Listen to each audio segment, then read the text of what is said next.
तो स्टार्ट करते हैं। जैसे ये मेरी पहली यूट्यूब वीडियो है। मे बी ये क्रिंज लग सकती है या फिर कैसे भी लग सकती है, बट मैं काफ़ी दिनों से ऐसे सोच रहा था कि कब चीज़ें परफेक्ट होंगी, कब लाइटिंग परफेक्ट होगी, कब कैमरा परफेक्ट होगा, कब मेरा शेड्यूल अच्छा बनेगा, उसके बाद मैं वीडियोस बनाऊंगा। बट मैं काफ़ी टाइम से कोशिश कर रहा हूँ, बट मेरी वो कंसिस्टेंसी जैसे मुझे चाहिए लाइफ में वो हो नहीं पा रही है। चाहे वो मेरी जेई के टाइम पे हो, चाहे वो मेरे ड्रॉप ईयर में हो, चाहे वो मेरे कॉलेज में आने के बाद फर्स्ट सेमेस्टर और सेकंड सेमेस्टर की कहानी हो। सेम वही first semester second semester same repeat होता जा रहा है थर्ड सेमेस्टर में भी। तो मैंने बस ये डिसाइड किया है कि अब मैं अपनी जर्नी शेयर करूँगा और शायद इससे मेरी लाइफ में एक अलग तरीके की कंसिस्टेंसी और एक डिसिप्लिन मेंटेन हो जाए। एंड ऑल्सो जैसे कि सब लाइफ में चेंज करने, चाहे वो मेरी फिटनेस से रिलेटेड हो, चाहे वो मेरी पढ़ाई से रिलेटेड हो, चाहे मेरी वो किसी भी एग्ज़ाम की प्रिपरेशन हो या मेरी प्लेसमेंट की प्रिपरेशन हो, एट द एंड बस तो फॉलो करते हैं आज से। जैसे आज मेरा पहला दिन था और सबसे पहले आज काफ़ी टाइम बाद इसी यूट्यूब की वीडियो बनाने के बहाने ही, बट मैं काफ़ी दिनों बाद सुबह 4:30 बजे के आसपास मेरी नींद खुल गई थी। फिर उसके बाद मैंने अपना थोड़ा बहुत सेटअप किया और उसके बाद मैंने सबसे पहले अपना एक, जैसा कि मैं गेट की प्रिपरेशन करने जा रहा हूँ, तो सबसे पहले मैंने अपना एक वीडियो देखा जो कि था चंदन गुप्ता सर का PW के ऐप पे, जो कि गेट का मैंने बैच परचेज़ कर रखा है। और उसमें सबसे पहले सर ने बताया था हमें कॉम्बिनेशनल, जिसमें मैंने पढ़ा था अबाउट द कॉम्बिनेशनल सर्किट का जो भी इंट्रो होता है वो इंट्रो पार्ट था, जिसमें हमें बताया गया था कि कैसे कॉम्बिनेशनल सर्किट बनाई जाती हैं, कितने नंबर ऑफ़ इनपुट लाइन्स होने चाहिए, कितने नंबर ऑफ़ आउटपुट लाइन्स होनी चाहिए उसको। फिर उसके बाद इनपुट और आउटपुट लाइन जानने के बाद में हमें उसका पूरा प्रॉपर ट्रुथ टेबल बनाना होता है। और ट्रुथ टेबल बनाने के बाद में हाँ कट करना पड़ेगा इतना। और फिर ट्रुथ टेबल बनाते हैं। फिर ट्रुथ टेबल बनाने के बाद में फिर हमारे पास टोटल 2 मेथड होते हैं जिससे हम उस जो ट्रुथ टेबल बनी है उसको हम यहाँ पर सॉल्व कर सकें। मतलब कि हम सॉल्व करके उसको या तो SOP फॉर्मेट या फिर POS फॉर्मेट लिख सकें, जो कि है यूजिंग K-मैप या फिर यूजिंग द बूलियन फंक्शन। K-मैप कुछ खास नहीं, बट ये बेसिकली ऐसा है कि हम किस तरीके से जो हमारा बूलियन फंक्शन होता है उसको हम काफ़ी ज़्यादा एक्यूरेटली और इफेक्टिवली उसको हम यूज़ कर सकते हैं। मतलब कि किसका कॉम्बिनेशन किसके साथ लेने पे जो हमारा जो पूरा वीडियो होगा या फिर जो भी होगा, मतलब सॉरी, जो हमारा पूरा का पूरा जो वो फंक्शन होगा वो कितनी जल्दी सिंप्लीफाई हो जाएगा। फिर उसके बाद ये था।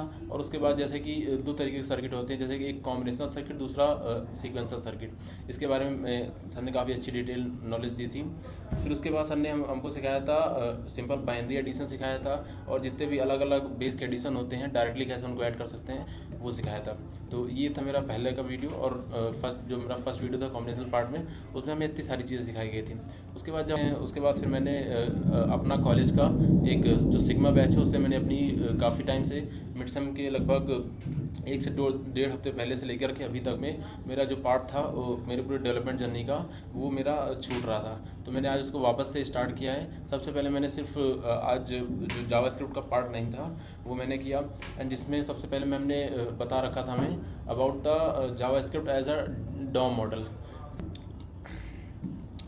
जिसमें मैम ने हमें पढ़ा रखा था about the document object model JavaScript में, जो कि बेसिकली एक तरीके का ब्रिज होता है between the JavaScript HTML and CSS के बीच में।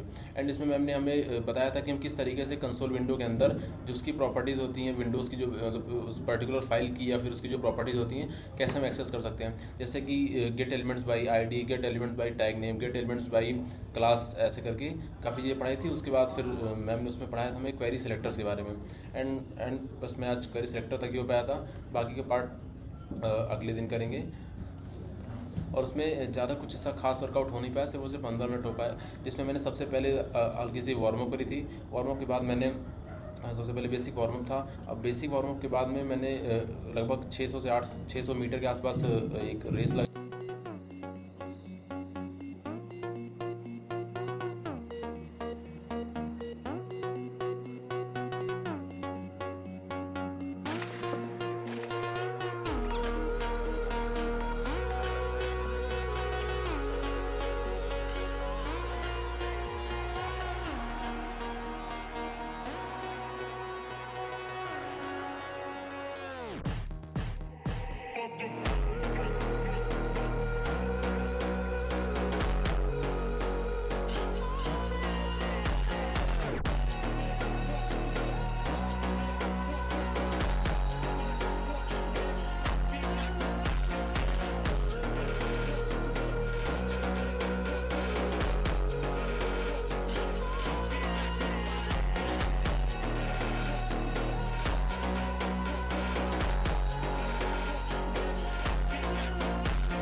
वापस से एक घंटे का मतलब 1 से 1.5 घंटे के आसपास में जो भी हमारा सर का लेक्चर था मॉर्निंग का, चंदन गुप्ता सर के, उसको वापस से पूरा लेक्चर रिवाइज़ किया और थोड़े 1-2 प्रॉब्लम्स लगाए, and that's how this was my day. Thank you.